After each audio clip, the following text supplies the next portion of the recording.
Komið sæl og velkomin heim í stofu. Ég heiti Bryndís Svavarsdóttir. Í dag 23. október er 19. sunnudagur eftir þrenningarhátíð. Þema dagsins er lækning líkama og sálar, kraftur trúarinnar. Textarnir hafa það sameiginlegt að fjalla val á okkar breytni. Í lexíunni segir Guð: snúið ykkur frá afbrotum svo þau verði ykkur ekki að falli. Í pistlinum erum við hvött til þess að hætta hinni fyrri breytni og breyta eins og Guð vill. Og í Guðspjallinu læknar Jesús lamaðan mann.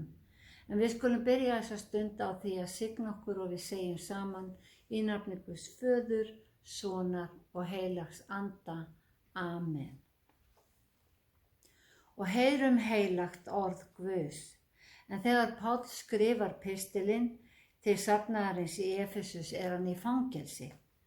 En pistillinn hljóðar þannig: þið eigi að hætta hinni fyrri breytni og afklæðast hinum gamla manni sem er spilltur af tælandi gindum og endurnýjast í anda og hugsun og íklæðast hinum nýja manni sem er skapaður í Guðs mynd og breytir eins og Guð vill og lætur réttlæti og sannleika helga líf sitt.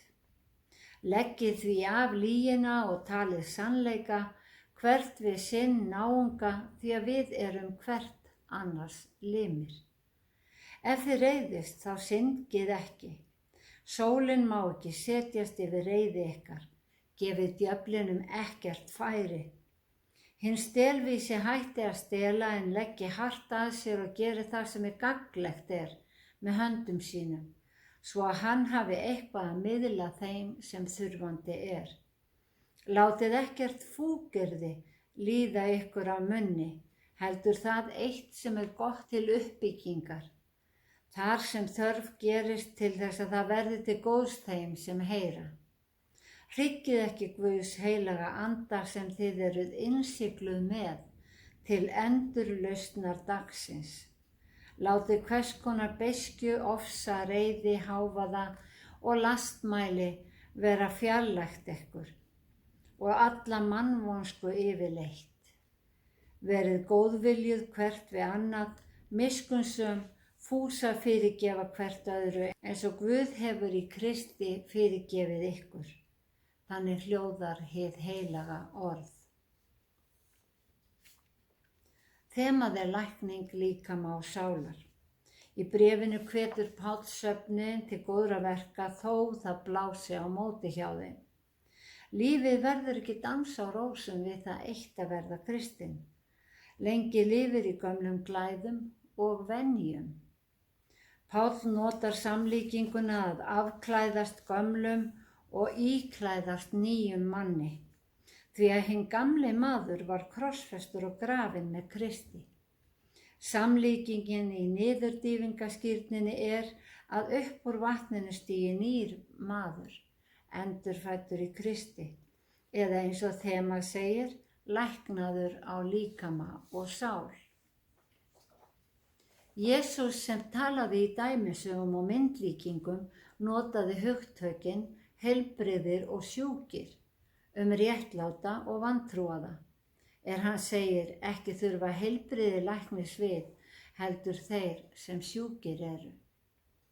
Ég er ekki komin til að kalla réttláta til afturhvarfs, heldur syndara.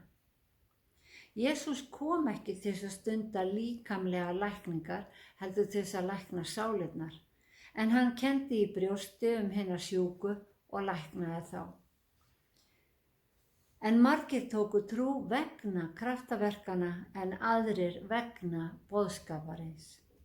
Engin sjúkdómur var Jesú ofviða að lækna. Margir þeirra lýstu á táknrænan hátt ástandi þjóðar hans. Hún var blind á boðskapinn, heyrnarlaus eða sljó gagnvart vilja Guðs, einangraði sig eins og líkþráir urðu að gera, leiðtogarnir lamaðir og sá ekki himininn frekar en konan sem hafði verið kreppt í 18 ár. Jesús læknaði með orði sínu.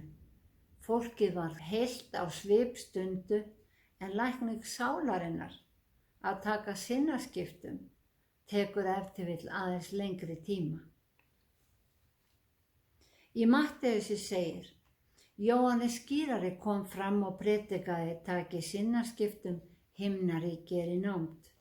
Og síðan segir að þá hafi ræst spádómur Jesaja spámanns sem segir rödd hrópanda í eyðimörk. Greiðið veg drottins, gerið beinar brautir hans. Við getum túlkað þessi orð á þann veg að það sé nauðsynlegt að ryðja gömlum kreddum, lífsviðhorfum og lífstíl úr vegi. Ryðja hinn grýtta veg og slétta leiðina að hjartanu fyrir Jesú.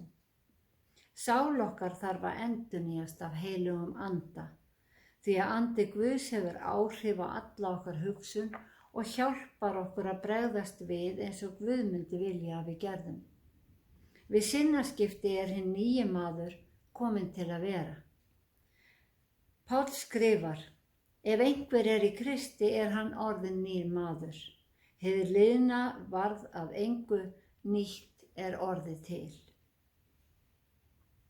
Hinn nýji maður eins og Guð ætlaði í upphafi, ný sköpun í hans mynd, réttlátur og heilagur.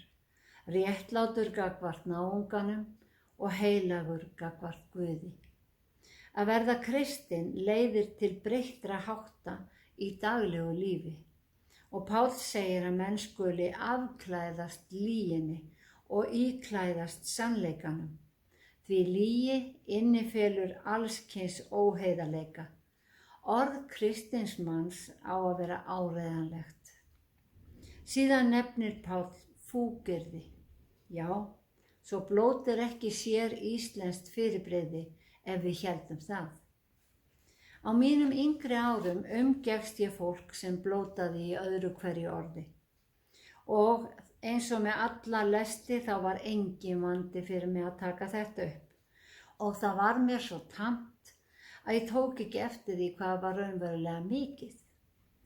Svo vildi það til einn daginn að mig vantaði upplýsingar varðandi ættartré sem ég var að gera og ég hringdi í opinbera stofnun til að fá upplýsingar. Konan sem svaraði í símann var greinilega með heyrnartól á höfðinu. Leitin í tölvunni hjá henni gekk ekki nógu vel og hún blótaði stanslaust á meðan. Á meðan ég hlustaði á þessa ókunnu konu krossbölva var mér ljóst hvað þetta var hræðilega ljótt og ég tók sinnaskiptum varðandi blótsyrði. Og þar sem ég var harðákveðin að hætta því var það ekki erfitt. En hvenær blótar maður mest eða oftast? Páll nefnir reiði. Reiði gagnvart hinu illa réttmæt, segir hann, en sé hún sprottin af illgirni hún afbrot. Þegar tilfinningarnar sveiflast stafna á milli auðvelt að missa fúkyrðin út úr sér. Það getur verið gott að róa hugan áður en við höldum áfram. Og það augljóst að náunginn sem Páll vísar til í pistlinum innan safnaðarins. Því að við erum hvert annars limir, segir hann, og gefið djöflinum ekkert færi, það að segja á því að sundra söfnuðinum með innri deilum. Já, við kristna fólkið erum venjulegt fólk, en við erum oft dæmt harðar fyrir trúna, því að við eigum að vera betri en aðrir. En kristið fólk ekki hafið yfir deilur, það hefur ólíkar skoðanir og mistilfinningaríkt. Aristóteles sagði, allir geta reiðst, það auðvelt, en að reiðast réttum aðila, hæfilega mikið, á réttum tíma, af réttri ástæðu, á réttan hátt, það ekki auðvelt. Páll vissi að ef að deilur dragast á langinn, getur verið erfiðar að sættast og því skrifar hann, látið ekki sólina setjast yfir reiði ykkar.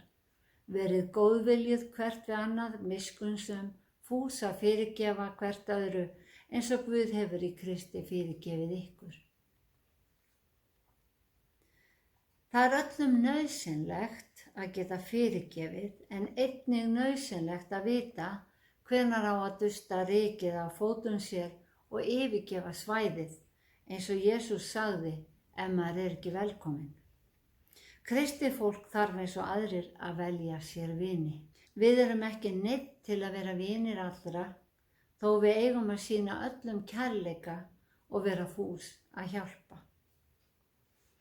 Þemað í dag er lækning á líkama og sál og af þessu tvennu er lækning sálarinnar mikilvægari en líkamans. Nýlega las ég frásögnina þegar Jesús læknaði 10 menn af líkþrá. Einn þeirra sneri við og gaf Guði dýrðina eins og Jesús orðaði það. Hann einn læknaðist bæði á líkama og sál. Hinir 9 læknaðist aðeins á líkama. Við þurfum að taka sinnaskiptum, endurnýjast í anda og hugsun, lofa Guð og gera greiðan veg að hjartanu fyrir son hans Jesú Krist.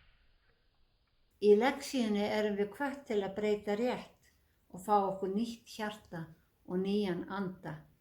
Snúið ykkur til mín svo að þið lifið, segir Drottinn Guð. Með öðrum orðum, taki sinnaskiptum. Í Guðspjalli dagsins sem er úr Matteisi reisti Jesús upp lamaðan mann. Frásögnin er örlítið öðruvísi í Markúsar Guðspjalli en þar er sagt að mennirnir 4 sem báru lamaða mannin hafi rofið gat á þakið og látið mannin síga niður til Jesú. Trú þeirra sem lögðu á sig að bera mannin til Jesú og það að þeir létu ekkert stoppa sig til þess að ná athygli hans, segir okkur að trú þeirra var bjargföst. Þeir voru vissir að ef þeir kæmu manninu til Jesú myndi hann læknast. Og Jesús reisti hann upp. Trú þeirra allra og staðfesta bjargaði manninum, hann öðlaðist nýtt líf. Kraftaverk Jesú eru tákmyndir fyrir hvað Guð mun gera fyrir okkur. Með nýju hjarta og nýjum anda erum við orðin hluti af líkama Krists. Við öðlumst nýja sýn, skiljum orð Guðs á nýjan hátt, fáum nýja hugsun, verðum reist upp til nýs lífs, íklædd hinum nýja manni sem er skapaður í Guðs mynd og breytir eins og Guð vill. Því að með nýjum manni fáum við nýjan líkama og nýtt líf. Við erum læknuð á líkama og sál. Drottinn blessi þig og varveiti þig. Drottinn láti sína ásjónu lýsa yfir þig og sé þig náðugur. Drottinn upplyfti sína augliti yfir þig og gefi þig frið. Í Jesú nafni. Amen.